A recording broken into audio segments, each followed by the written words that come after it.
live stream. We're here with Adam Back, who's a famous cypherpunk applied cryptographer, the inventor of Hashcash, co-founder and CEO of Blockstream, and Giacomo Zucco, who is director of BHB Network, co-founder of B Academy, which is a new education initiative, and a accomplished Bitcoin entrepreneur since 2013. Welcome. Thank you. All right, so we're here to talk about scaling, reflecting on scaling. A lot's happened. It's been a very contentious topic.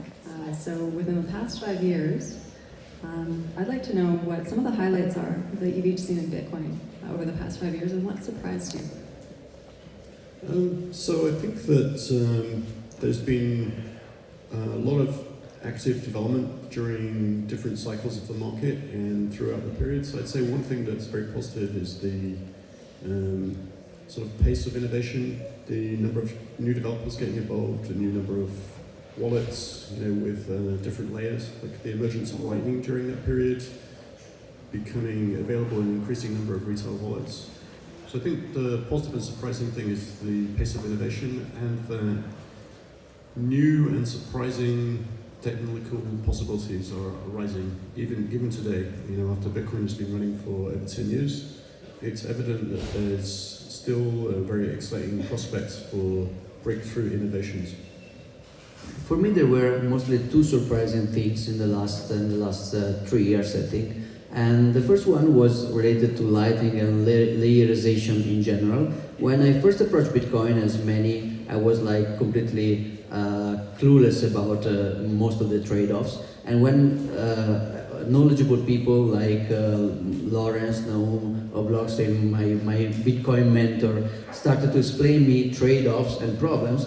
One of the problems was scalability, and looking at the numbers back then in 2013, the problem was ugly. And I remember reading Al Finney coming up with the notion that Bitcoin cannot really scale at the base layer for casual, everyday, random payments, because it's a global consensus system, and so it has to record every transaction of everybody forever, which by definition cannot scale. So the obvious answer, which was not so bad anyway, which was also what Saifedian told about, it was the Bitcoin banking answer. So the base layer will be free and permissionless and trustless. There will be some trusted layer on top that will not be great, but still will be better than what we had, because getting your gold from a central bank is quite expensive. Germany is still waiting for the gold from US, while getting your Bitcoin on chain from a trusted entity is better, so it will not be so bad. When Lightning started to come up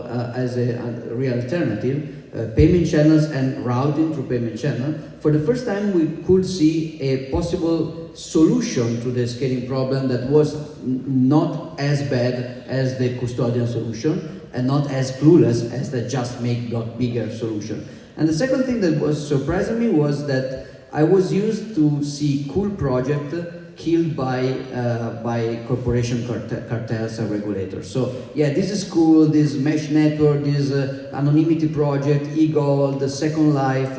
There is a lot of projects that are cool, but then eventually a corporation cartel or a regulator will come and will ruin everything. With Bitcoin, I was still used to this mindset that when big players start to wade in, they will win. So when I started to see the miners cartelizing against Bitcoin, or the most payment companies creating a cartel in the New York agreement attack and attacking Bitcoin, I was like, yeah, okay, this is the moment in which the big guys will band together in order to attack, and they will create damage, and they basically lost, which is great.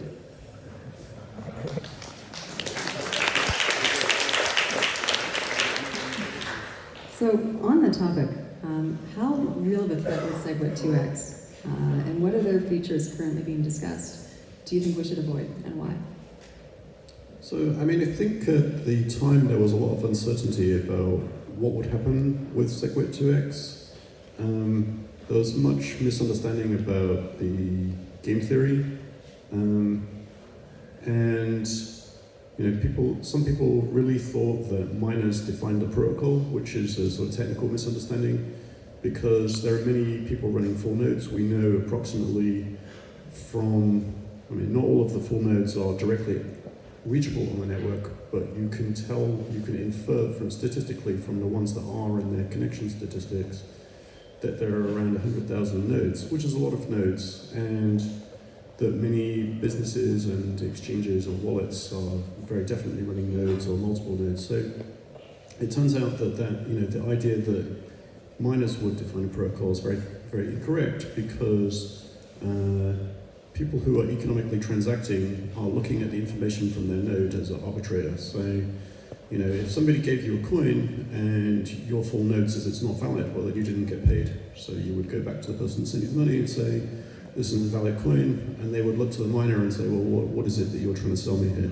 So ultimately, miners are, it's kind of like, miners are digging holes or digging up some raw material from the ground, and if it turns out that that's not what the market wants to buy, they will quickly stop doing it.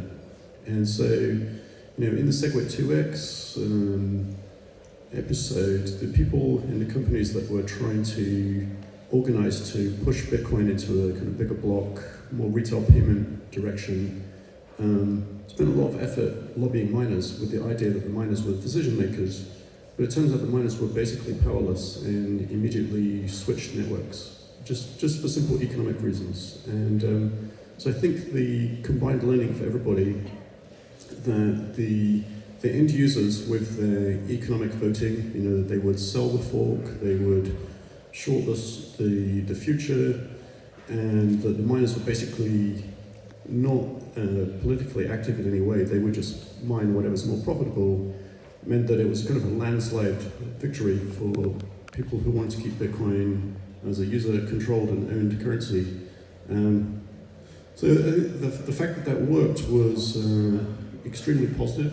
So as Giacomo said, that people were nervous before, but when it was a victory, and it was a genuine grassroots victory, which showed that the developers had essentially no control, the large companies had no control, and the miners had no control. So it's basically a perfect storm, and Bitcoin came out the other side completely unscathed. So people view that as a very interesting and positive lesson about the sort of long-term store of value capability of Bitcoin, because basically all the forces that could be potentially aligned against the user's interest to keep Bitcoin permissionless and decentralized tried their best to coordinate and completely failed in the market. So I think that was instructive to everybody, because people were kind of nervous or unsure, had different levels of understanding about the game theory.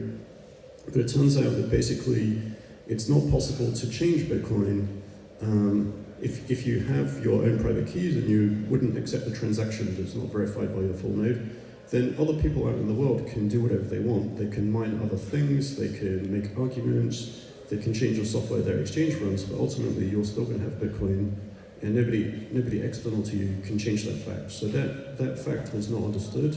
And I think that's also very positive since then, that there's been a lot of interest in adopting full nodes, multiple new companies building full nodes, making them easier to use. So I think that's an important object lesson, because if you were not running a full node, you would have been potentially vulnerable during that kind of protocol turmoil period.